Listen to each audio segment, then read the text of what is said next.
for the record, the members of the House of Representatives implicated by the Discaya spouses, as well as Congressman Martin Romualdez and Congressman Eric Yap, cited by Mr. Orly Gutesa, were invited to attend this hearing.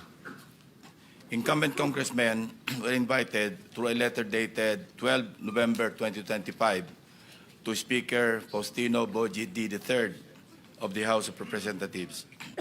Now, according to Speaker D., the members will not be appearing before the committee today in order to avoid any possible prejudice to the ongoing investigation and eventual findings of the ICI, Independent Commission for Infrastructure, given that the invited members have already submitted themselves to its jurisdiction and proceedings. Mr. Saldico was similarly invited to appear before this committee. However, his lawyer, Attorney Rui Alberto Rondain, replied that Mr. Co is unable to attend, citing that he is still overseas due to medical reasons. Let me state clearly that this committee takes strong exception to the statement made by Attorney Rondain. Specifically, his apprehension, and I quote, "I'm apprehensive that any statement he," referring to Mr. Saldico, "may give before the committee will, at best, preempt any defense he may set up." Our invitation was directed to Mr. Co himself, not to his lawyer. Suffice it to say that Article 1, speaking of jurisdiction, Section 2 of the Rules of the Blue Ribbon clearly states, and I quote, "The filing or pendency of any prosecution or criminal action shall not stop or abate any inquiry to carry out a legislative purpose." Several of the invitees were also sent their excuse letters. Number 1, Jonathan Quirante of Quirante Construction. Excuse, needs to attend to personal operations and project sites affected by Typhoon Tino and needs more time to organize documents. Number 2, Yumir Villanueva of Top Notch Catalyst Builders. Excuse, prior engagement. Number 3, Engineer RJ Dumasig. Excuse, scheduled appearance at the DOJ at 1 p.m. today. The following also sent excuse letters based on alleged medical reasons. Engineer Gerard Opulencia, Regional Director, DPWH NCR. District Engineer Manny Bulusan, District Engineer, South Manila District Engineering Office. Commissioner Mario Lipana. The committee also sought the assistance of the Bureau of Immigration to obtain available information on the following individuals: Mark Bakiran Bunagan, Alan Colesio, John Paul Estrada, Orly Regala Gutesa, and Mark Texay. In the response letter dated 30 November 2025, the Bureau informed the committee that there is no record of departure for Mr. Bunagan, Mr. Gutesa, and Mr. Texay. Meanwhile, Mr. Colesio is confirmed to be in the country, having returned from a brief trip abroad from October 18 to October 24, 2025. In the case of Mr. John Paul Estrada, the reported aide of Mr. Saldico, the BI reported that he left the country on September 2, 2025, bound for Hong Kong, and has not returned to the Philippines to date.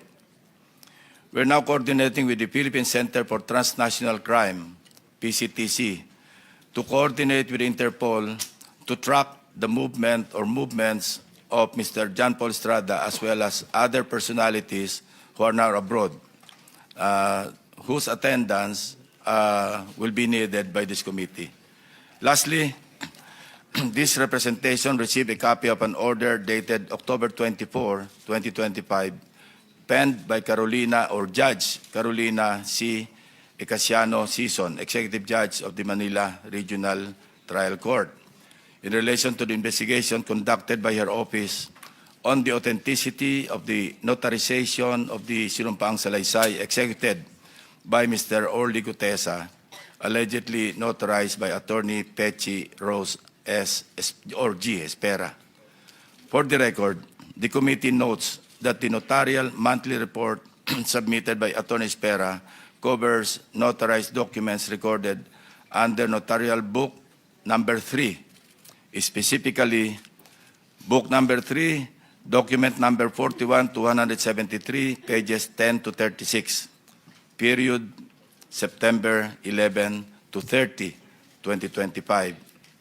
It is further noted that these details differ from those appearing in the sinumpang salaysay of Muscari Cutesa, which, on the other hand, indicates the following particulars. Book number 255, page number 51, or document number, 255, page number 51, book number 8, series of 2005. Furthermore, the order issued by Executive Judge Icasiano Sison looked into consideration the report prepared by Mr. Antonio Magbojos, Executive Officer of the Forensic and Scientific Service, Question Document Division of the NBI.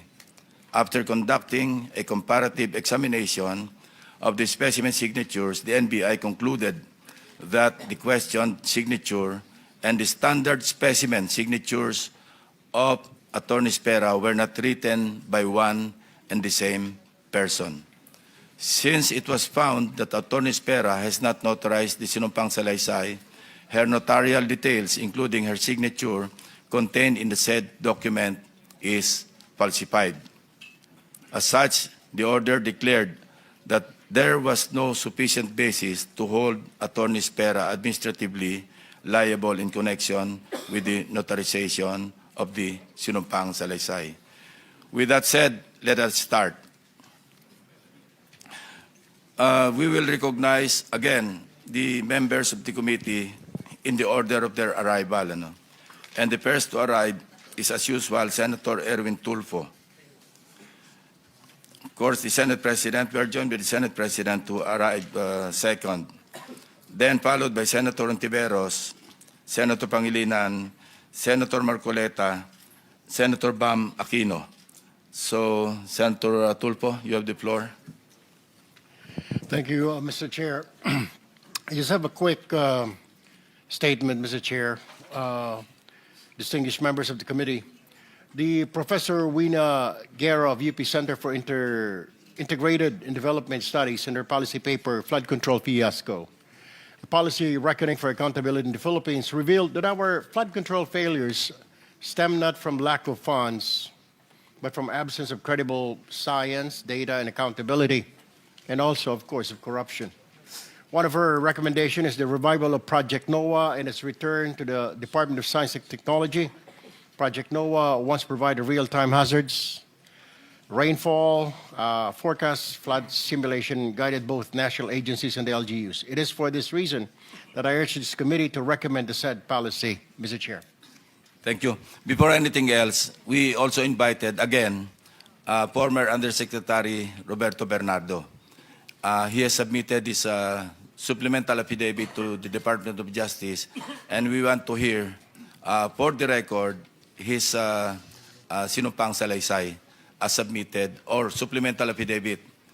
This is supplemental to the September 25 affidavit that he submitted likewise to the Department of Justice, which he also testified before this committee. So, Undersecretary Bernardo, you're recognized. Good morning, Mr. Chair and the honorable members of the Blue Ribbon Committee. Mr. Chair, may I be allowed to read an opening statement? Go ahead. How many minutes? 3 minutes lang po. Go ahead. Go ahead. Okay. Salamat po. Dear Senator Lacson and honorable members of the Blue Ribbon Committee, again, I am Roberto R. Bernardo, formerly an Undersecretary for Operations of the Department of Public Works and Highways. Today, I am once more before the Honorable Blue Ribbon Committee upon its invitation and consistent with my assurance during my first appearance last September 25, 2025 to fully cooperate in its ongoing investigation. I am here not only out of respect for the invitation of the Honorable Committee, more importantly, I am compelled to come clean because of my fear of God Almighty and my ardent desire for my countrymen to give me a chance to atone for what I have done and failed to do, for which I offer no excuse or justification. Nung ako'y nabanggit sa mga irregularidad na ito, Ang una kong naisip ay manahimik tungkol sa nalalaman ko. Haharapin ko na lang ang mga asunto na isasampa sa akin. Ako ay aasa na lamang sa pamamagitan ng aking pananahimik ay makakakuha ako ng proteksyon mula sa makapangyarihan sa politika at maimpluwensyang mga personalidad na silang may pakana o kaya nagbigay daan sa mga irregularidad na ito.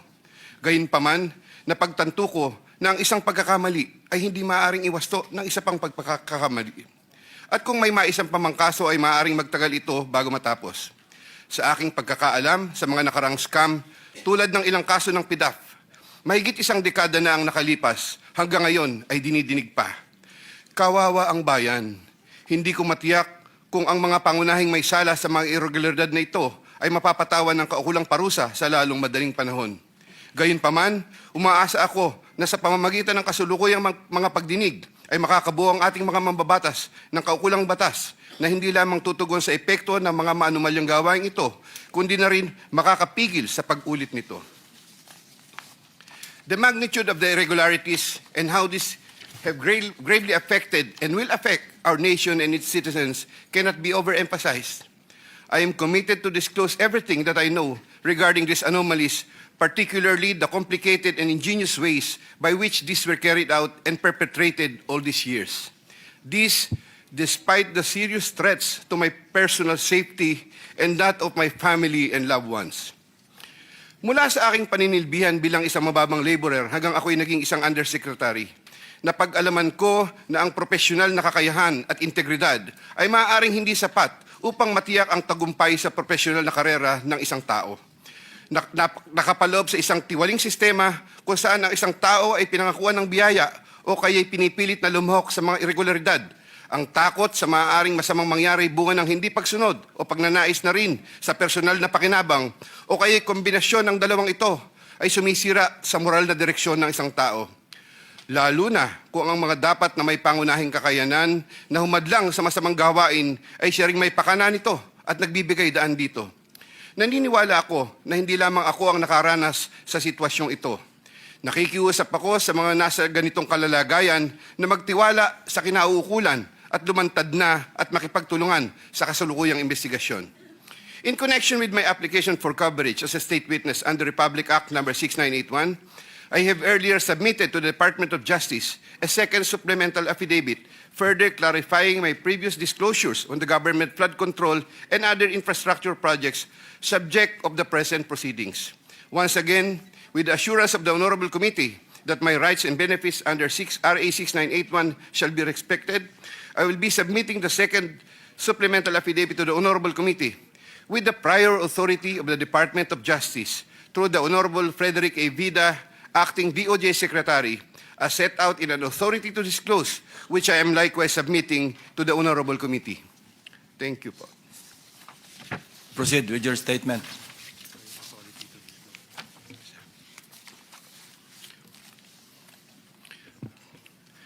Second supplemental affidavit. I, Roberto Bernardo, Filipino, of legal age and a resident of Panlolo City, Bulacan, under oath, hereby depose and state. I am submitting this second supplemental affidavit consisted with my desire to set forth my knowledge about the irregularities in government flood control and other infrastructure projects, as well as to obtain peace of mind and preserve the truth. Among other factors, the contents of this second supplemental affidavit had to be violated by me by making reference to an assortment of personal notes and records, deep thinking, as well as confirming with persons certain details regarding the time, place, manner, and circumstances under which the events narrated hereunder occurred. Moreover, owing to the passage of time and the fact that I am no longer part of the DPWH following my retirement in August 2025, the process of collecting facts and details had progressed slower than expected, contributing to the delay in the submission of this second supplemental affidavit. Also, I would like to make clear that while the facts narrated below are based on my direct personal knowledge and fortified by official DPWH records, the kickback scheme pertaining to the collection and handoff of the commitments to the relevant public officers occur practically without any paper trail. A statement of facts available to all, applicable to all. Over the decades that I worked for the DPWH, it has always been my philosophy to form good working relationships between and among my bosses and or superiors, inferiors and or subordinates, and other colleagues even without the promise or expectation of a reward or personal advantage. I would rather troubleshoot problems than develop enemies and immediately address all concerns. I would do this so that I can effectively perform my duties and responsibilities under the DPWH. Unfortunately, this professional orientation of mine has forced me to compromising situations that include the matters narrated hereunder. I reiterate my deep remorse and guilt for what I have done, and I am now animated by an honest desire to help rectify the institutional defects in the systems and operations, not only of DPWH, but also other government agencies, and help in developing lasting and meaningful reforms. I can confirm, based on my personal knowledge, that in some form or another, and on various extents, based on current setup, each and every DPWH official, employee from top and down the line is buffeted with various avenues of corrupt acts and practices. This would include high-ranking members of the department, such as secretary, undersecretaries, assistant secretaries, regional directors, district engineers, bids and awards committee members, engineers, inspectors, and all the way down to laborers. This is also true for several top officials of other departments and or agencies, such as but not limited to the Department of Finance, Department of Environment and Natural Resources, Department of Health, Department of Education, Department of Agriculture, Department of Agrarian Reform, Department of Transportation, Philippine Charity Sweepstakes, Philippine Coconut Authority, etc. Moreover, I can confirm, based on my personal knowledge, that in some form or another, and on various extents, most proponents have their own designated contractors who will take on the projects for the former's benefit and advantage. Sometimes, other proponents would request me to suggest contractors for them who are known to me or referred to me by friends and other personalities. There are situations that national and local elected politicians would request me to source projects for them. If given more time and opportunity to review the records and confirm supporting facts, I may be able to particularize the details of these transactions and dealings. Senator Ramon Bong Revilla Jr. I have a close and friendly relationship with Senator Ramon Bong Revilla, and we go all the way back since the time of Amay Bisaya and Mayor Viseo, who first introduced me to the former legislator while I was still a district engineer in Laguna sometime in 2005 or 2006. We frequently meet in important social gatherings. Senator Revilla later on became a godparent of two of my daughters, while I became a godparent to one of his children. When Senator Revilla was incarcerated, I visited him several times at the PNP Custodial Center at Camp Crame. Because of our close relationship, Senator Revilla had asked me for assistance on several matters which I can no longer exactly recall at the moment because this happened a long time ago, and I presently don't have records to help me reconstruct the events. Sometime in the third quarter of 2024, Senator Revilla and I met where he asked me for a list of projects for funding, ostensibly to help him in his national campaign. When Senator Revilla asked me about the percentage of the commitment, I suggested either 20 or 25, to which Senator Revilla said 25%. Soon thereafter, also in the third quarter of 2024, I asked then District Engineer Henry Alcantara to prepare a list of projects, which he subsequently gave to me.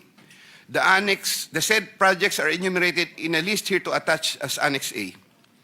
Moreover, still in the third quarter of 2024, I also asked then District Engineer, but later Regional Director for NCR, Engineer Gerard Opalencia, to prepare a list of projects, which he subsequently gave to me. The said projects are enumerated in a list here to attach as Annex B. I had the list of projects totaling 1.5 billion submitted by Engineer Henry and Engineer Gerard, consolidated in one sheet of paper, and gave the same to Senator Revilla in the third quarter of 2024. With respect to the projects under the NEP and HGAB, I followed this up with Secretary Manny Bonoan upon request of Senator Revilla, who would also follow this up with Usec Cathy Cabral. The White House compound is the ancestral home of the Revillas with the large Blue Gate entrance at the time. Sometime in the last quarter of 2024, Engineer Alcantara collected the 25% commitment of about 125 million and informed me that the same was ready for turnover through Engineer Gerard Opalencia. Engineer Gerard Opalencia told me that the 25% commitment was already loaded in my vehicle.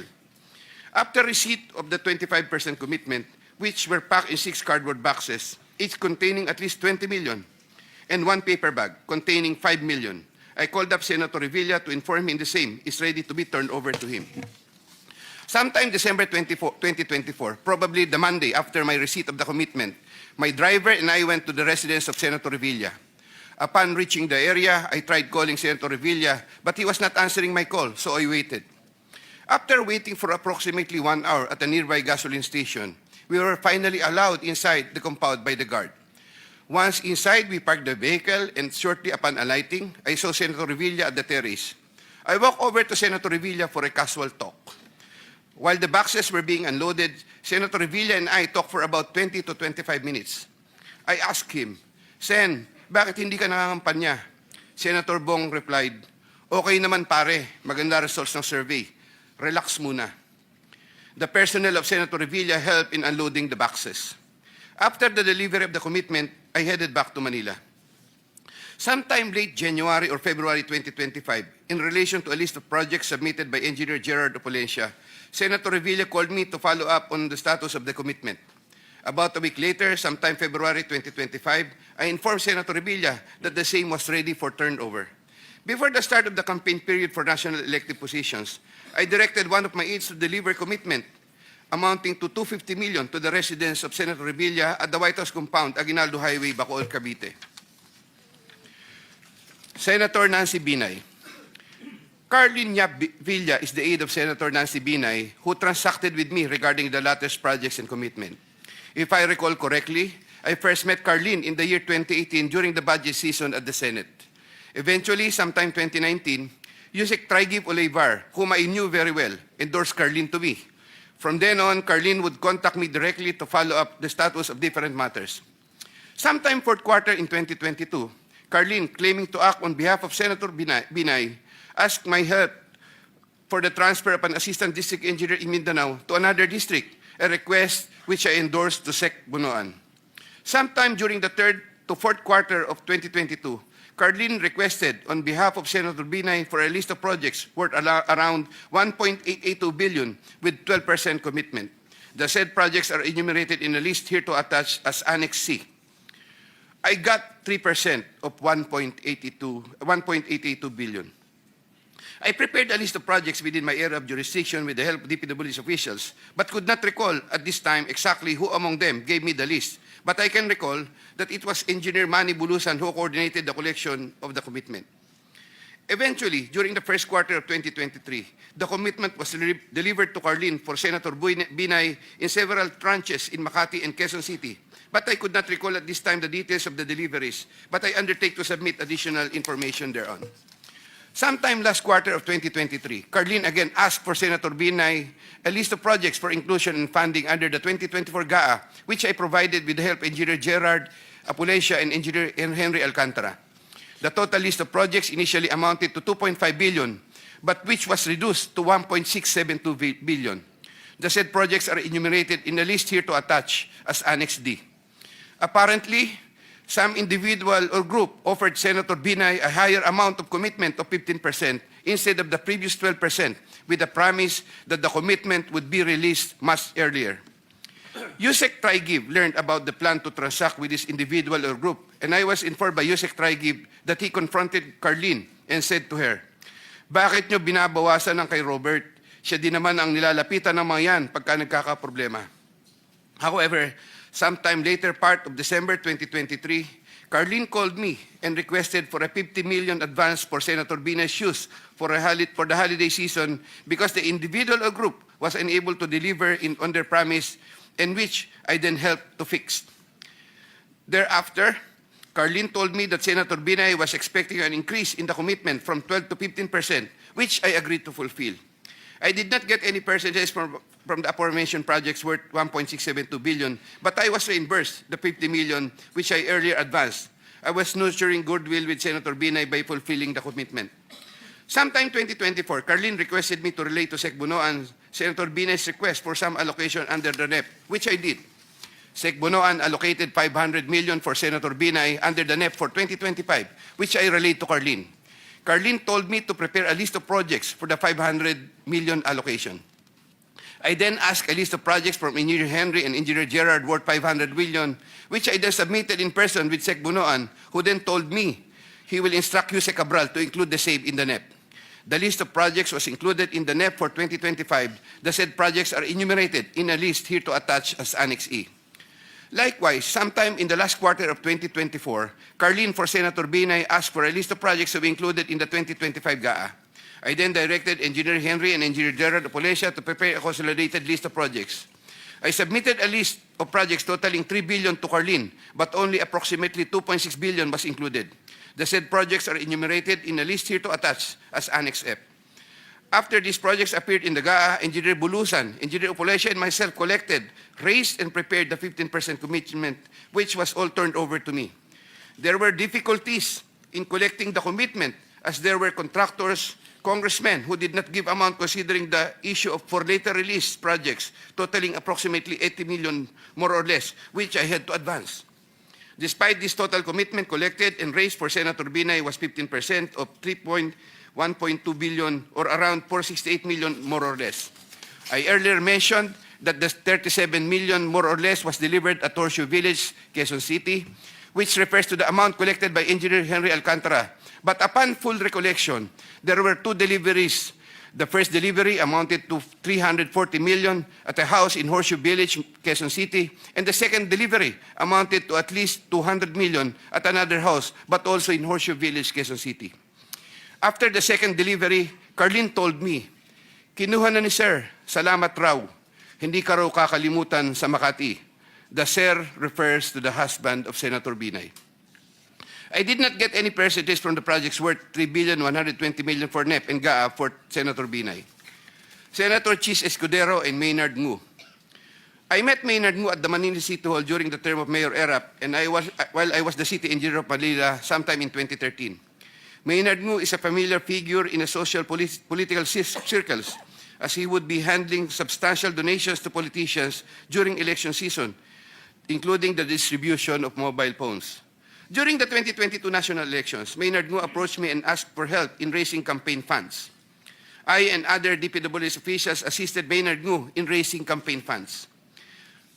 These frequent interactions with Maynard Ngu at the court helped me in building our mutual trust with each other, especially in favor of Senator Escudero, whose interest Maynard Ngu was actively promoting. Maynard Ngu was appointed special envoy to China for trade, investments, and tourism in 2023. When Senator Chis Escudero became Senate President in 2024, Maynard Ngu approached me and asked for a list of projects for Senator Chis Escudero. Thereafter, sometime November 2024, I asked Engineer Opolencia to prepare a list of projects for Senator Chis Escudero following my conversation with Maynard Ngu. Thereafter, Engineer Opolencia submitted to me a list of projects for funding. The said projects are enumerated in a list here to attach as Annex G. For the projects located in Valenzuela, Engineer Opolencia, through District Engineer Ruel Umali, collected the money for the commitment for Senator Chis Escudero. He delivered the commitment at Diamond Hotel. We saw each other at the Diamond Hotel, and Engineer Opolencia told me, nasa inyo na po, boss. When I asked my driver to confirm, the driver told me, nasa akin na po, okay na po. For the projects located in Marinduque, Engineer Opolencia, through Regional Director Ryan Altea, collected the commitment for Senator Chis Escudero. He delivered to me the commitment at Diamond Hotel.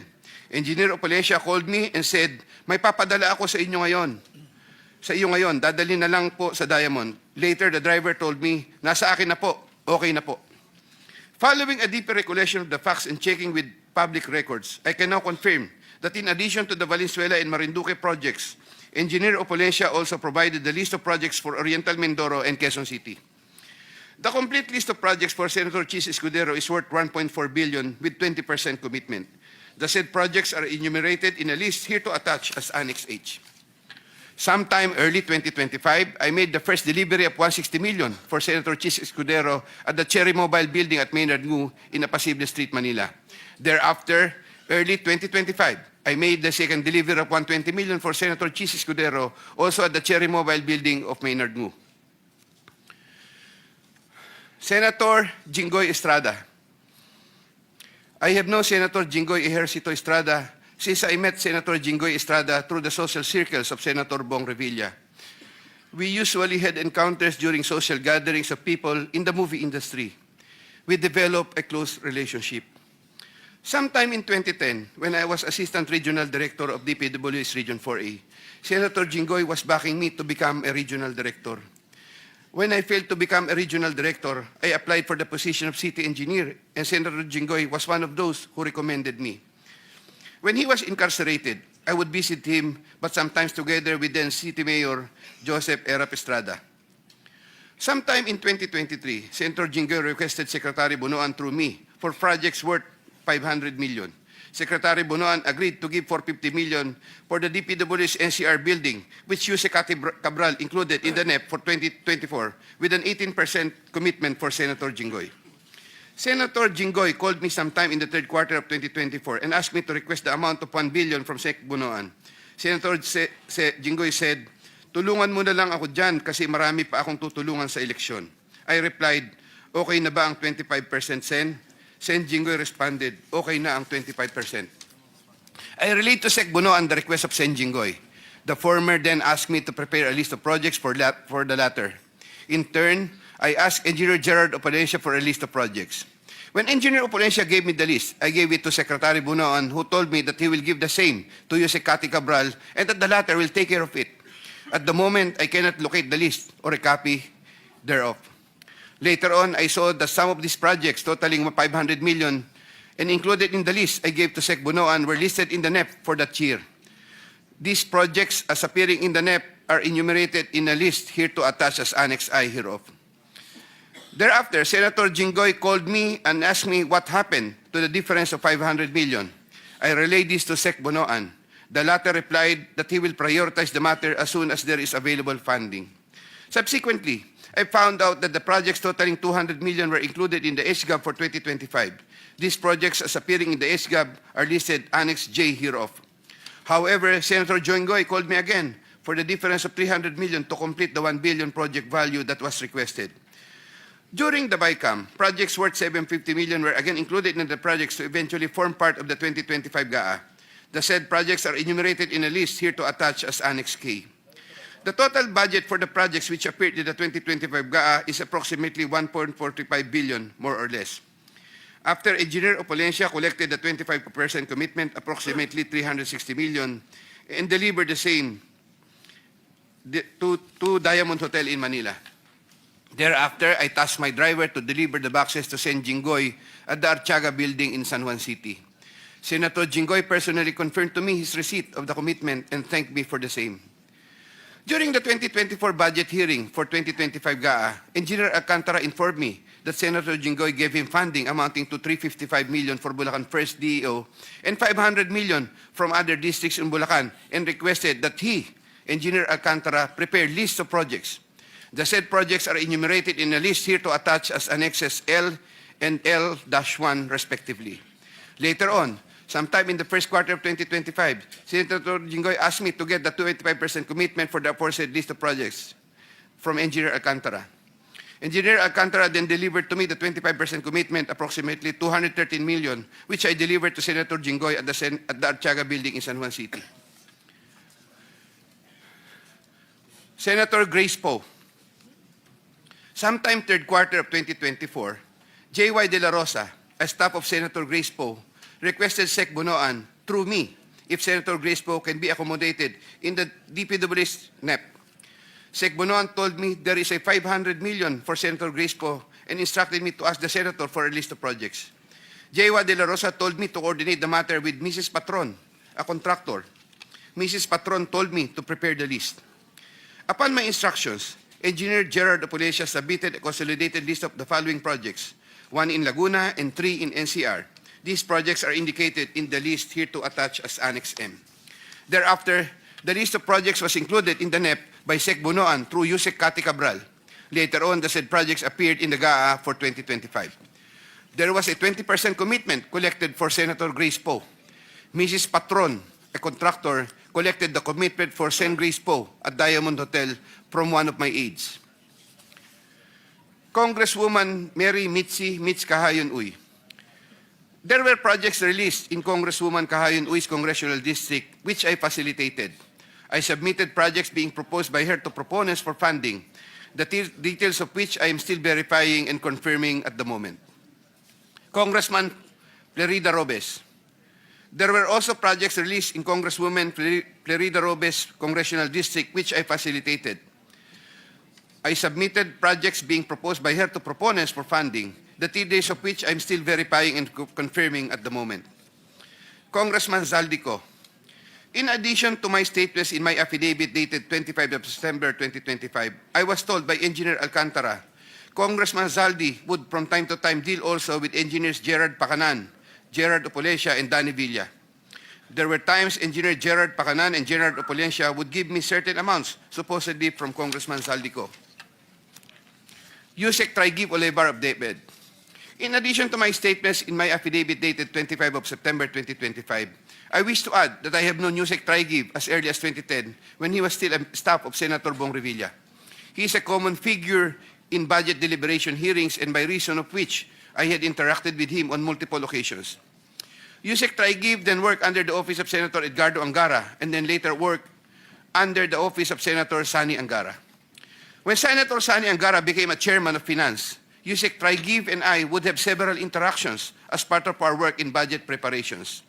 When Senator Revilla was incarcerated with Senator Jingoy Estrada, Usec Tri-Give and I would frequently call each other so we can help look after the welfare of concerns of Senator Revilla, whom I visited several times with Senator Jingoy Estrada while they were in detention.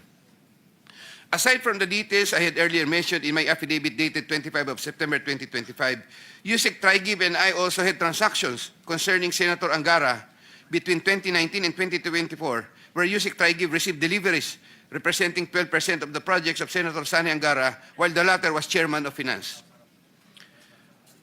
As I previously mentioned in my affidavit dated 25 of September 2025, Usec Olivar and I discussed the unprogrammed appropriations supposedly for the Office of the Executive Secretary.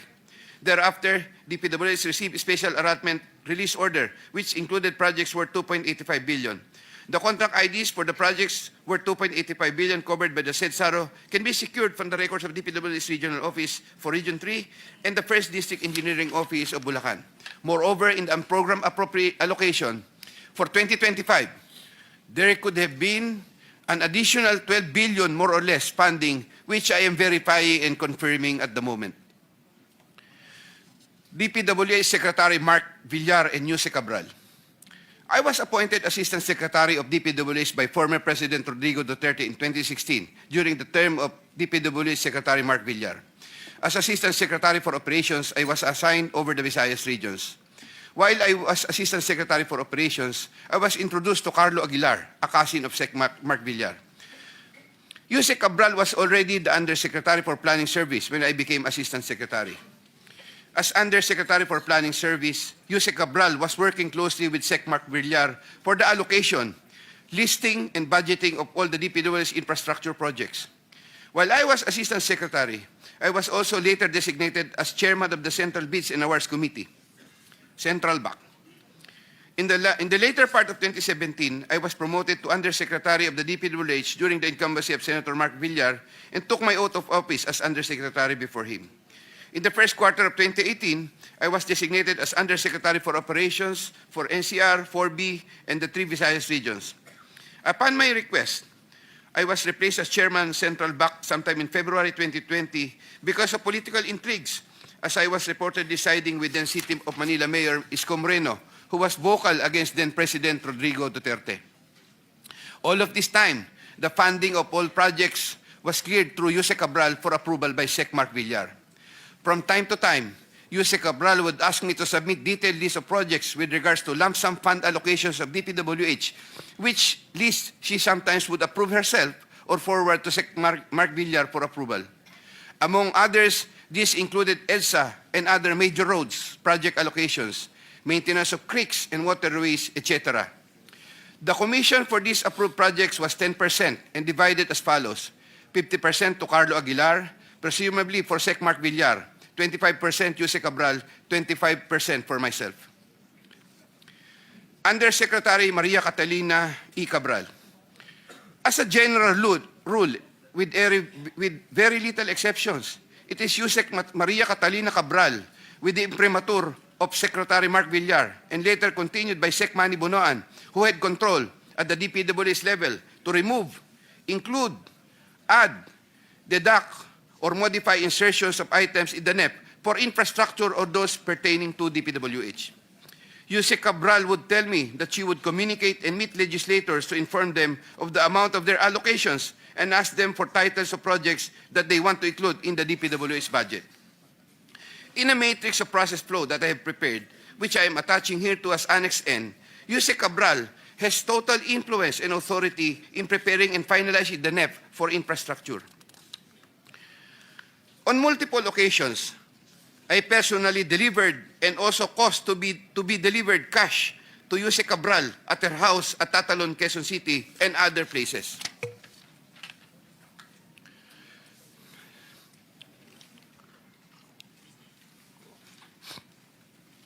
DPWH Secretary Manuel Bonoan. DPWH Secretary Manuel Bonoan is a long-time DPWH official who has held top positions through different administrations.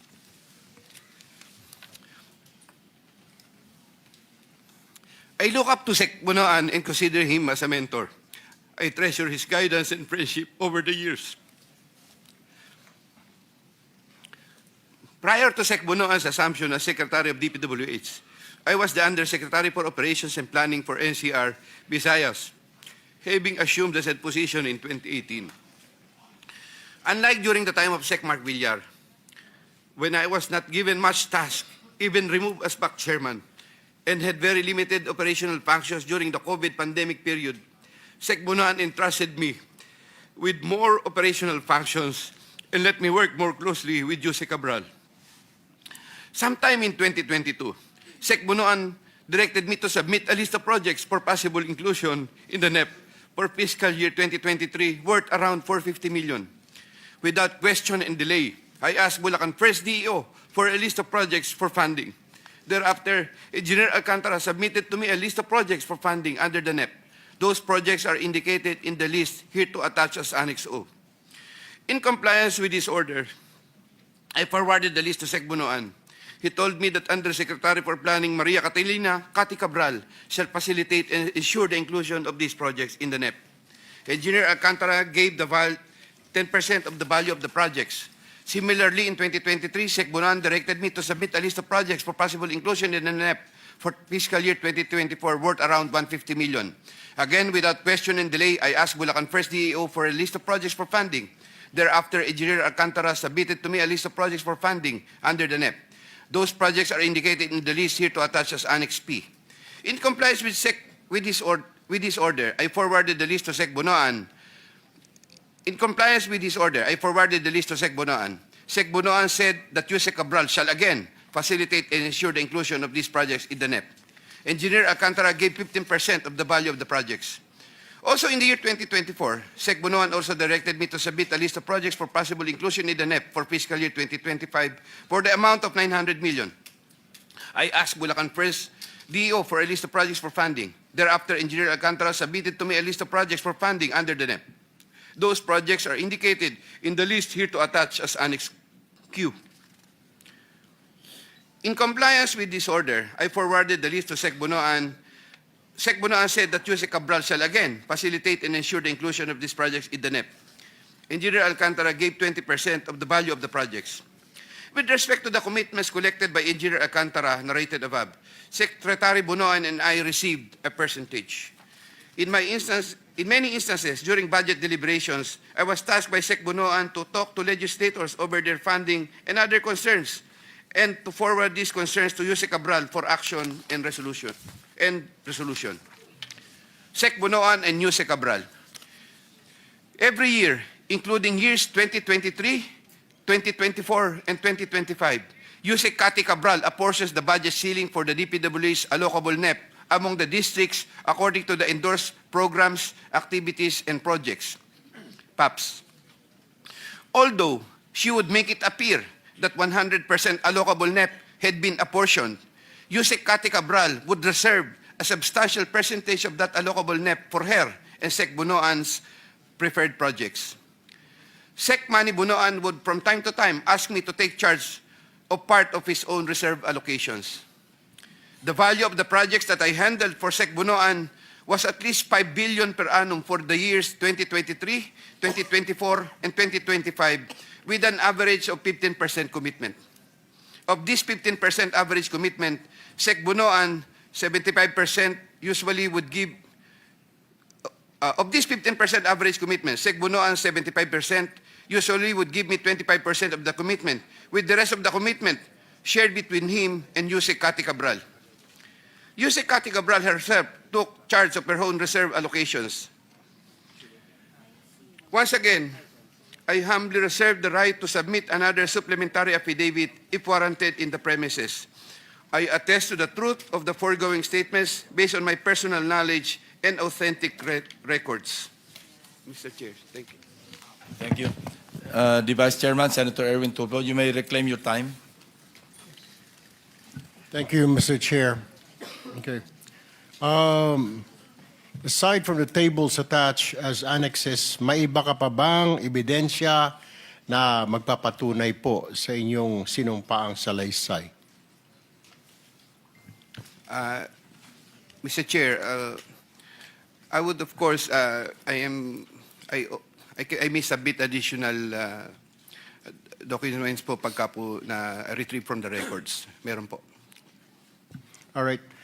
Mr. Chair, babalikan ko po si Engineer Bernardo. Ang tanong ko lamang po at tanong ng mga kababayan natin, napapansin po kasi nila na isa-isa ng mga opisyal, dating opisyal sa DPWH, maging ang ilang mambabatas, ay tumatakbo po sa ibang bansa. How do we stop this flight, Mr. Chair? Kasi baka darating po ang araw, wala na po tayong maimbestigahan, wala na po mapapanagot dahil lahat po sila ay nasa ibayong dagat na. Paano po yun, Mr. Chair? Do we have any plans? Do we have any actions para... I know, Mr. Chair, hindi natin pwedeng pigilan po yan dahil yan po ay karapatan naman nila.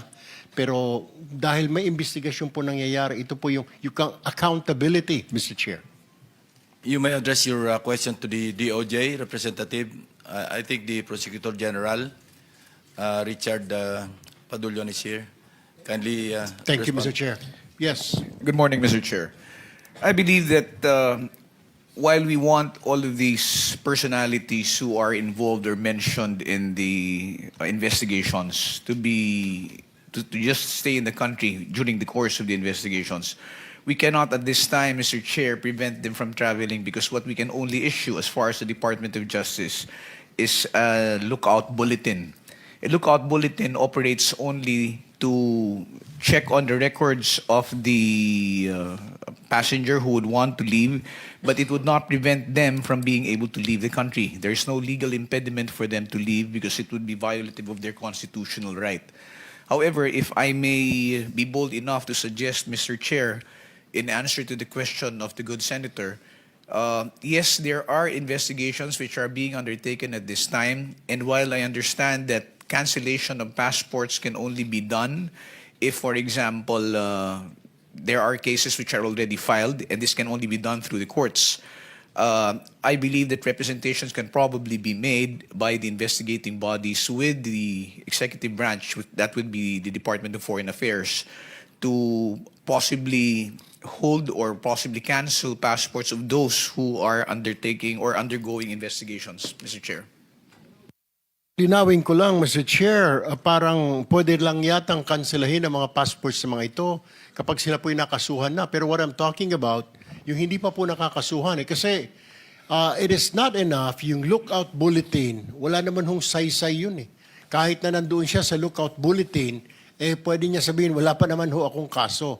The only way to stop that person is kung may hold departure order, which we know kung may kaso na. So, ano hong pwede bukod dyan na sinasabi sa lookout bulletin?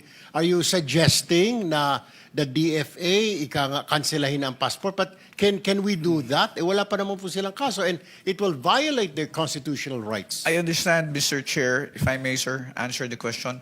I agree with you totally that there is no basis to cancel the passports up until the time that there are cases which are filed as against them and there are representations or there's an order issued by the court allowing for the cancellation. But the question earlier was with respect to what can be done at this time while there are no cases which have been filed. The only solution that I can find for this particular predicament, Mr. Chair, is for us to fast-track the filing of the cases, or for cases to be fast-tracked so far as investigations are concerned before the Office of the Secretary of Justice and before the Office of the Ombudsman. And then, and only then, once these cases are filed in court and warrants are issued, can we move for the cancellation of the passports. In the meantime, the suggestion that I made earlier was just a suggestion, Mr. Chair, if only to address the concern of what can be done in the meantime while there are no cases yet which are filed in court. Kailan po kayo magpa-file ng mga kaso? Kailan po natin makikita na ang DOJ ay magsasampa na po ng kaso? Cases are already being investigated right now, Mr. Chair. There are 5 cases for flood control projects, ghost projects, which are undergoing preliminary investigation at the moment. There are several cases also which are undergoing evaluation by the Department of Justice. I believe there are also cases which are also pending before the Office of the Ombudsman, Mr. Chair. We expect to terminate the preliminary investigation of the first 5 cases probably within the first week of December or by the middle of December, sir. To know kung ito po mga cases that will be filed by the DOJ ay mga officials lang po ito ng DPWH, former officials and contractors. Meron po bang kasamang mga politiko na rito? As of this time, Mr. Chair, as far as the first 5 cases which are undergoing investigation, it involves only officials of the DPWH, particularly those in District 1 in Bulacan, sir. All right. My next question is, Mr. Chair, alam kong sinusundan nyo rin po. At ano na ho nangyari? I don't know if you can answer this, Attorney Fadulyon, kayo po sa DOJ. Nasaan na po yung ating witness na si Ginoong Guteza? Because yung kanya pong testimony ay napakalaki po. Lahat po tayo nagimbal dito. So we want to find out, is he okay? Where is he at? Is he still alive? Is he dead? Ano ho nangyari? Mr. Chair, Department of Justice would not be in any position to ascertain the whereabouts of Mr. Gutesa. As far as we know, he did testify here in the Senate Blue Ribbon Committee, but the Department of Justice never had any interaction with him after that particular testimony. There was no representation made as to his interest in being covered by the program or being granted any protection. And we know for a fact that the intervention by the Witness Protection Program is something which is done voluntarily by the one who is making the application. Inasmuch as there was no application made, we have not had, since the time of his testimony here before the Senate Blue Ribbon Committee, any interaction with Mr. Gutesa. So we would not be in a position to say where he is right now or what his condition is, sir. Mr. Chair, may I ask the Secretariat if we sent out a subpoena or invitation to Mr. Gutesa? Because I'm concerned po. I mean, he made a lot of revelations here during the last meeting when he was here. So we want to find out at gusto ho natin siyang tanungin, where did you get all this information? Pero tila wala ho siya. Now, did we invite him? Yes, Mr. Vice Chairman. We sent an invitation to his known address, no? Nakalagay sa kanyang driver's license sa Taguig. Pero even when the investigation was conducted by the executive judge, wala na po siya doon sa kanyang known address, last known address. So what we did in the Blue Ribbon Committee, we sought the assistance of the Honorable Marcoleta kung sakaling meron siyang contact o may sa darating na panahon magkakaroon siya ng contact ay tulungan niya tayo na malocate at para makapag-testify na muli si Technical Sergeant Gutesa. So ang sagot po ni Honorable Marcoleta, wala rin po siyang contact kay Orly Gutesa. Isa pang katanungan dyan, Mr. Chair, at nagtatanong po yung mga kababayan ho natin, ano po ang mangyayari ngayon sa kanyang salaysay? Are we going to submit it? Dahil kung tayo po ay mag-wind down na dito po sa ating investigation, are we going to submit it to ICI, Mr. Chair? The sinumpang salaysay remains valid as far as the Blue Ribbon Committee is concerned. Ano? Nagkaroon lang naman siya ng problema doon sa kanyang pagkanotaryo. And hindi naman po siya sumipot sa DOJ, sa Ombudsman, even sa ICI. So wala po tayong magagawa doon. But as far as the committee is concerned, pag tayo po ay nag-submit ng ating committee report, yung kanyang sinumpaan sa Laysay, as I mentioned earlier, remains valid. Kasi yun naman ay sinumpaan niya ng bukod, no, dito sa harapan ng komite. Thank you, Mr. Chair. May now I direct my question to Usec Bernardo. Usec Bernardo, or Engineer Bernardo. Common practice po ang bentahan ng mga pondo sa lower house. Alam po natin yan. Alam po ninyo yan. Ikaw po ba ay naalok na rin ng pondo for flood control ng mga mambabatas? I know you've been talking about senators, may mga congressman, pero ikaw po ba ay nabentahan na ng pondo para sa flood control? Mr. Chair, as far as I can recall, I cannot remember any time na bentahan po ako niyan sapagkat I think the legislators in the lower house have their own way of dealing with projects, especially to the district engineers and contractors. So, sa district engineer po ang nagkakaroon ng transaction between the lawmaker at saka yung district engineer. Tama po ba ang pagkaintindi ko? Yes po, Mr. Chair. As far as I know po, puro ganun po. All right. Walk us through, Engineer Bernardo. Pag nagbaba na po ng pondo ng budget ang isang politiko, congressman man yan, sa district, ano po ang nangyayari? Siya rin po ba, tama po ba na siya rin po ang nagsasabi, nagdidictate, ito ang kontratista na gusto kong panalunin mo because siya yung kontratista ang magbibigay ng komisyon kay congressman o sa politiko. Tama po ba yun? Can you walk us through after na ibaba yung pondo ng mababatas doon sa distrito? What is happening? And walk us through hanggang sa makuha ng politiko yung kanyang komisyon or kickback.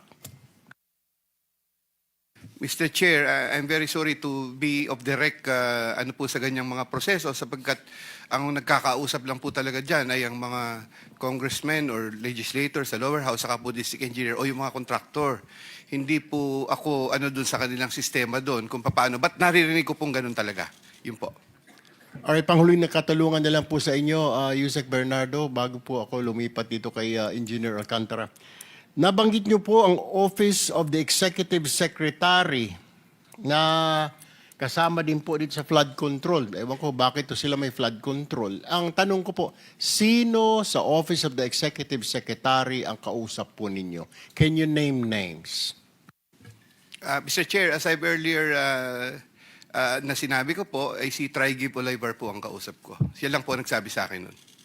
Pero hindi po siya sa Office of the Executive Secretary, Engineer Bernardo. Siya po, the last na chinek ko po ay nasa Department of Education po siya. Wala po siya sa Office of the Executive Secretary. Bakit po ninyo nabanggit na siya, yun ay para, yung kanyang hinihingi ay para sa Executive Secretary, Engineer Bernardo?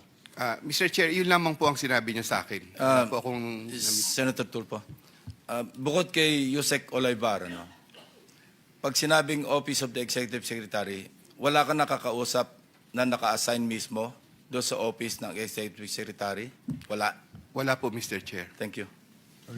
Okay, let me direct my question now to Engineer Alcantara. Engineer Alcantara, okay, pagbaba po ng pondo ng politiko sa inyo, ano po nangyayari? Tama po ba? Walk us through with this.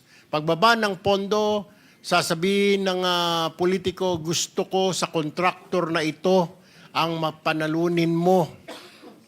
Tama po ba yun? Yes, Your Honor. Okay. Ano ho nangyayari? Nagkaroon ho ng bidding, etc. May bidding-biddingan pa kunwari. 3, 4 ang maglalaban-laban para kunwari. Pero mananalo at mananalo yung contractor ng politiko. Tama po ba yun? Yes, Your Honor. Alright. Ano ho na mangyayari after that? Kailan na po i-execute yung proyekto? Kailan na ang bigaya na komisyon? Kasi may mga balita po ako, nag-a-advance pa ang ilang politiko. Tama po ba yon na humihingi po ng advance ang politiko? Wala pa po yung pondo, laway pa lang ay nagbibigay na ng advance yung kontraktor. Your Honor, pagdating po dun sa bagay, since sila po yung magkakausap na po, yung contractor and the, hindi po ako knowledgeable kung kailan o magkano yung percent na napag-uusapan po nila, Your Honor. Pero pagbaba ng pondo, ano ho nangyayari? Pakikwento lang po sa amin hanggang sa ma-execute, kung i-execute niya yung proyekto. Opo, pagbaba po ng pondo, pupunta na po yung mga contractor po sa office. At magko-confirm naman po na yun daw po ay ibinigay sa kanila. So makipag-usap naman po sila doon sa coordinator for the procedure of the bidding. And then ibibid po, i-implement, doon po nangyayari. Pero yung bigayan po nung obligasyon, since sa amin po ang nagpapamigay po talaga, hindi naman po kami. Pagka-congressional allocation po, Your Honor. Tinatawagan mo ba yung politiko pag sinabi niyang ito yung contractor ko, DE Alcantara o Engineer Alcantara, ito ang panalunin mo? How would you know na yun talaga ang contractor ni congressman o ni senador? Sino? Nagbibigay lang po ng listahan po do sa binibigay ko lang po sa chief of staff ko.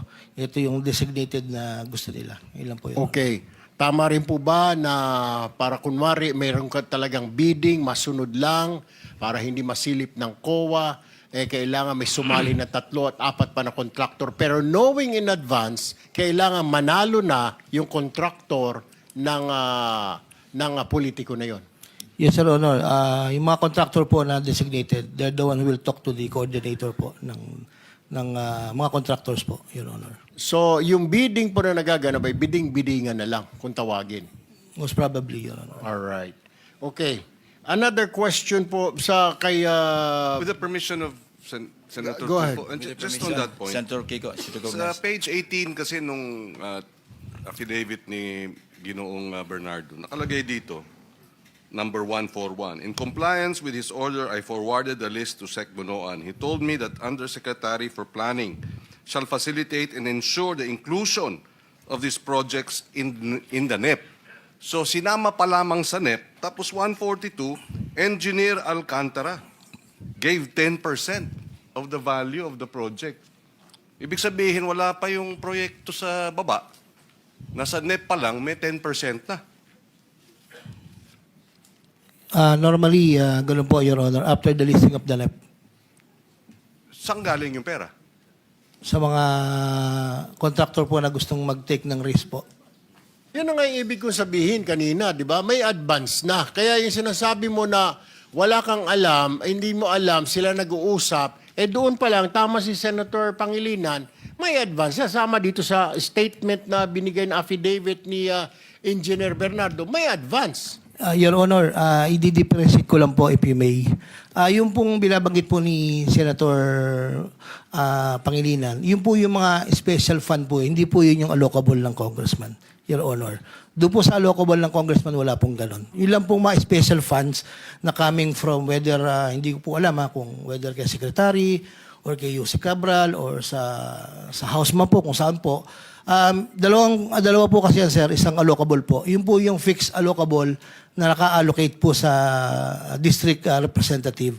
Yun po yung sinasabi ko, sir, na wala pong advance, wala po kaming knowledge. So, yung mga special release po, special request po sa department na bumababa rin po sa NEP, that is not part of the allocable of the district representative. Yun po yung merong ganun po, Your Honor. All right, quickly na lang, okay, before I move to Usec Bisnar ng DPWH. 3 beses ka nabanggit dito sa affidavit ni Engineer Bernardo. Sa line 19, line 21, line 24. Tama po ba ito? Itong sinasabi na 3rd quarter 2024, I asked District Engineer Alcantara to prepare a list. Tapos sa line 21, 1.5 billion submitted by Engineer Alcantara. Tapos dito sa 24, Engineer Alcantara ulit, a 25% commission of about 125 million. Your Honor, sa pagkakatanda ko po, lahat po ng nire-request po sa akin ni Boss, pinadadala ko naman po. Probably, baka po naman po magtugma doon sa listahan ko, Your Honor. All right, thank you. Let me move now, Mr. Chair, to Usec Bisnar. Meron pong akong balita na natatanggap na merong move na yung mga dokumento incriminating ranking officials, politiko, minamagic o nawawala sa mga sunog Tama po ba? Ano na ho nangyayari sa investigasyon na ito? Your Honor, if you're referring po dun sa nasunog sa Bureau of Research and Standards, na-confirm na po doon na wala pong project documents or bidding documents na naapektuhan. Regarding po yung status naman po ng mga documents sa iba't ibang regional and district offices po ng DPWH, ginawa po ni Secretary Vince na ang lahat para ma-secure po ang mga ito. Isa po sa naunang memo po niya, pag-upo po niya noong September, ay digitize ang mga documents at ipa-secure sa mga regional and district officials, Your Honor. Did you take a second look dito sa DPWH Bureau of Research and Standards building sa Nia Road? Kasi po, sir, totoo ba ang balita na natanggap ko sa aking informante na yung DPWH BRS building na sinasabi nyo na wala mga records, ito po ay dating tanggapan ng ex-wife po ni Engineer Brice Hernandez na si Engineer Mel Clarice Santo Domingo. Did you look at that angle?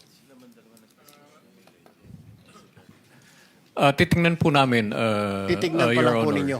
Hindi po narinig po namin yung information na Alright. yung former wife po ni Engineer Hernandez ay doon po naka-assign Okay. bago po siya nag-submit ng resignation. Pero wala pa pong confirmation kung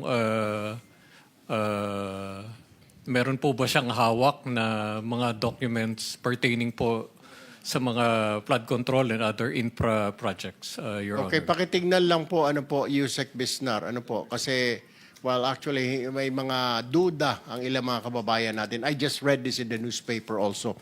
Last question na lang po, bilisan na lang po ninyo. Ano po nangyari doon sa tampering sa Baguio City? Yung pinasok po yung opisina ninyo sa Baguio City, destruction of documents sa Baguio City District Engineering Office. Bakit daw po, tinanong nyo na ba yung tao, bakit sinira? Bakit sino ba yung sa dokumento na yan? Opisyal ba yung sa dokumento na yan? Mambabatas na naman ba yan? Did you ask? Ano ho nangyari? Ilang buwan na ho yan? What's your report? Kukunin ko po yung huling report po doon. Ang nakuha po namin is PNP po ang nag-imbestiga nung alleged tampering. For the meantime po, nirelieve na po si District Engineer Sarate ng Baguio City dahil po dun sa allegation na yun, Your Honor. Kasi nga po, may tampering. Ibig sabihin, may tinatago, di po ba? Siguro, baka may kumausap po sa kanya. So we really need to look into that, Usec Bisnar. Ano po, hindi po natin ipalawalang bahala. Kasi marami pong nadadamay dito. Siyempre, marami pong gusto magpalusot at ayaw masama rito. So you really need to take a look into that, okay? Yes, Your Honor. I would need a report from the DPWH. Maraming salamat po, Mr. Chair. We will submit, Your Honor. The Senate President is recognized. Thank you. Thank you, Mr. Chairman. Tama-tama yung nabanggit ni Senator Erwin being the Vice Chairman, yung kangay mga nabanggit. I would just like to manifest and caution the committee na yung mga natatanggap nating impormasyon maayos naman at ito naman yung mga sinumpaang salaysay, pero there are certain concerns na kailangan we take it as it is. Like for example, pagbanggit ng staff ni ganon, hindi siya, yung staff niya. Di ba? For example, yung kay Senator Grace po, staff ni Grace po yung kausap, hindi si Grace po. Okay, and then also, doon sa percentage supposed to be for Senator Mark, sabi, presumably for. Hindi rin sinabi sa affidavit na sa kanya, di ba? Okay. Anyway, just a manifestation for the consumption of the committee pag ina-analyze natin itong mga nakukuha natin mga affidavits at saka mga sworn statements. Now, my real question actually was directed to the former hearing we had during the time that Senator Marcoleta was the chairman of the Committee on Blue Ribbon, naalala ko lang kasi na hiningi natin yung ledger from Mr. and Mrs. Discaya, the ledger na hawak nila. As a matter of fact, there is a subpoena, duces tecum issued. So, did you submit it already or can we have it? Your Honor, nakakulong po ako sa detention. Katunayan nga po sa ICI po nung nakaraan ay humingi po kami ng forlaw yata ang tawag doon na mahanap ko po sana yung mga ledger na yon. So hindi rin po sila gumawa ng sulat sa Senate po yung ICI. Bali hindi ko po na-comply po, Your Honor. Si Mrs. Discaya, di naman siya naka-confine dito sa atin. Di ba pwede Wala po siya? siyang, Your Honor, wala po siyang idea dun sa mga, kasi ako po ang may ka-transaction po dun sa ibang politician po. Hindi ba pwedeng sabihin kay Ms. Discaya kung saan nakalagay? So, pwedeng natin pakuha ngayon para andito pa naman tayo. Meron subpoena duces tecum dyan. Your Honor, wala po siyang idea po dun sa ganong klase ng transaction ko po. Mr. Chairman, with the permission of the Senate President and the Chairman, Yes, go ahead, it please. has not, walang kinalaman yung kung alam niya yung transaction o hindi. Kung alam mo nasaan yung ledger, sasabihin mo sa kanya, andito yung ledger, pakikuha at ibigay sa akin.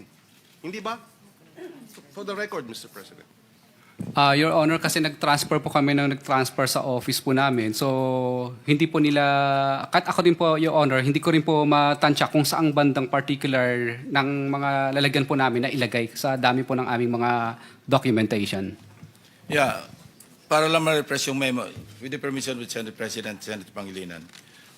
Joint affidavit yung sinabit nyo noong chairman si Senator Marcoleta, no?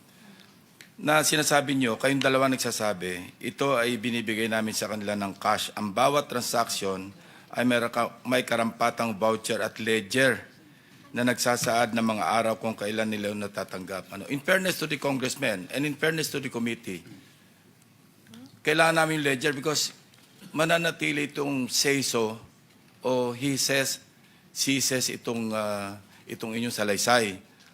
So kaya nga binigyan namin ng pinadala namin ng subpoena duces tecum si Mrs. Sarah Discaya para dalhin niya yung ledger. At inamin nyo na mayroong ledger. It's a matter of record. Public record ito eh. Ngayon sasabihin mo hindi makita yung ledger. Pagka ganyan, baka may mag-move dito, makontempt si Mrs. Discaya. Magkakasama kayo sa detention center, sa detention cell. Kasi maliwanag, hindi naman ikaw lang nagsabi na may ledger eh. Dalawa kayo. Kasi nga sinumpaan sa salaysay ito eh. Your Honor, ang binasa lang po ng miss ko doon sa affidavit po ng una ay hanggang paragraph 15 lang po. Hanggang doon lang po siya nagbasa kasi doon lang po yung... We will excuse you. Sasamahan ka ng Sergeant at Arms para kunin yung ledger and we will wait for you. Mr. Chair, if I may add. Yes, Senator Pangilinan. Yes, yun ang ginawa natin kay Mr. Hernandez. Ipinakita niya na gusto niyang puntahan yung kanyang opisina o kung saan man yung bahay para kunin yung mga dokumento. At si Mr. Discaya should be able to do the same. Yeah. Pareho na kayong dalawa, mag-asawa. Pa-escorta namin kayo sa USAA para magtulong kayong hanapin yung ledger. Kasi kayo rin, sa inyo rin ang galing na mayroong ledger. Mr. Chairman, Yes, if I Senator may Pangilinan. add. Well, Mr. Discaya, nakakulong na po kayo. Nabanggit na nga po ni Chairman na baka isama na rin po si Mrs. Discaya. Dahil mukhang nagbibigay ka ng kung ano-anong palusot para hindi mailabas yung ledger. Yun ang dating sa amin sa komite.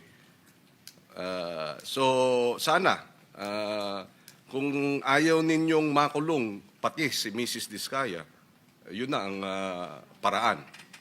Sumunod na lang at ibalik dito yung ledger, kung maaari. Mr. Chair, with the permission of the Senate President. Yes, ma'am. Yes, I just wanted to find out what happened to the ledger. So I give up on my time, Mr. Chairman. Mr. Chair, I share the concern of the Senate President na ni-reiterate ni Senator Pangilinan, ni-reiterate din ng Chairman. At ngayon, kaya nila sinabi na i-excuse kayo, Ms. Discaya, para kunin yung ledger na yan. I just wish to reiterate, Mr. Chair, na sa pagkuha at pagsumite nila ng ledger sa ating komite, kasama po explicitly yung listahan ng mga proyekto nila mula 2016 hanggang 2022 na hiningi ko po nung nakaraang hearing. Top contractor po, Mr. Chair, mga kasama ang St. Gerard Corporation or Construction sa dating administrasyon. Pero ang sinumite nila, yung mga proyekto lamang kasama ang DPWH para sa Alpha and Omega lamang. Hindi rin po sinumite yung mga proyekto na sakop ng mga joint venture agreements, yung mga JVAs, kasama yung iba pang mga contractors. And that kind of sanitized list, Mr. Chair, would give us nothing. Lalong papatunayan lamang ng mag-asawang Discaya na hindi sila nakikiisa sa Blue Ribbon Committee na mapanagot at maparusahan yung mga dapat managot at maparusahan. So I request the chair to include explicitly in his ruling regarding Ms. Discaya a reiteration of this request for them to submit yung pong listahan ng mga proyekto nila kasama ang DPWH, kasama po yung mga joint venture agreements ng lahat na mga kumpanya nila, St. Gerard, Alpha and Omega at iba pa mula sa mga taong 2016 hanggang 2022. I so respectfully request, Mr. Chair. Senator Tulfo. Mr. Chair, tama po yung desisyon siguro. Ang gawin ho natin, pasamahan po itong mag-asawa ng USAA, ng ating Senate Security. Samahan po sa opisina. Hindi po ako naniniwala, Ginang Discaya, na ito po itatabi nyo lang basta-basta because this is a very important piece of document. Noong una po kayo nandito, sinabi po ninyo, may listahan kayo. Kaya nga po, meron po tayong listahan ng mga mababatas na inimbitahan po natin because nabanggit po ninyo. Kung wala naman ho tayong ipakita, paano naman bumukha ho na naniwala lang ho kami. We need documentation po na nakalista talaga, na tumanggap itong mga taong ito, nakatransact po ninyo. So yun po. And I believe and I hope ito po hindi basta-bastang papeles. Ito po ay dokumento. Nabanggit na ho ninyo. Alam nyo, important document po yung ledger na yun. Kaya hindi nyo po pwedeng, hindi mo alam, naglipat kayo ilang beses. Siguro sa tingin ko, baka tinatago talaga ninyo. Kaya the only way para maniwala kami, samahan po kayo ng aming Senate Security, i-retrieve po ninyo, pwede nyo sabihin yung sekretary nyo, makukulong na si Mrs. Discaya, ilabas nyo na. Parang awa nyo na, Mrs. Discaya, sabihin mo sa sekretarya mo, Iha, makukulong na ako, wala na magbabantay sa mga anak namin. Can you do that? Your Honor, upon my advice of my lawyer po, okay po, wala pong problema. Pero po, baka hindi po lahat siguro dahil syempre, Whatever is isa-isahin available, po, okay kung lang. ano po ang available na pwede ko pong makuha kaagad. Okay. Mr. So- Chairman, sorry. Pero yung ledger, dapat lahat. Baka mamaya yung ledger, tatanggalan mo ng 3-4 na pahina kasi hindi lahat. Hindi ba, Mr. Chairman? Just, thank you, Mr. Chairman.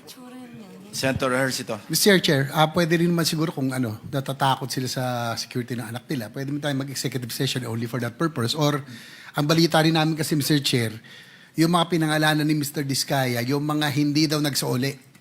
So, may text messages daw kayo. Baka kahit yung mga text messages, pwede nyo na pakita sa ngayon, sa ating chair o sa member ng committee. Mr. Chair, medyo naguguluhan ako. Order muna, sandali. Okay. Pumayag na yung abogado mo na sasama kayo ng security ng Senate, di ba? At babalik kayo para dalhin yung dokumento, ledger. Nagpapatunay o nagsusuporta doon sa inyong sinumpang salaysay na may mga kongresista na nakatanggap sa inyo. Yun ang maliwanag, hindi ba, Mr. Discaya? Your Honor, hindi lang po congressman, pati po mga, Yes. ano po, Yes. Maski sino, lahat. mga Usec. Lahat. But before we let you go, sinabi nyo rin sa inyong sinupang salaysay na wala kayong ghost projects, hindi ba? Yes po, Your Honor. Okay. Doon sa 421 na inspeksyon ng PNP saka ng AFP, I think Corps of Engineers ito, no, na kasama ng DPWH. Dalawa, di ba sa inyo yung St. Gerard? Yes, Your Honor. Okay. 382.67 million total cost of ghost projects.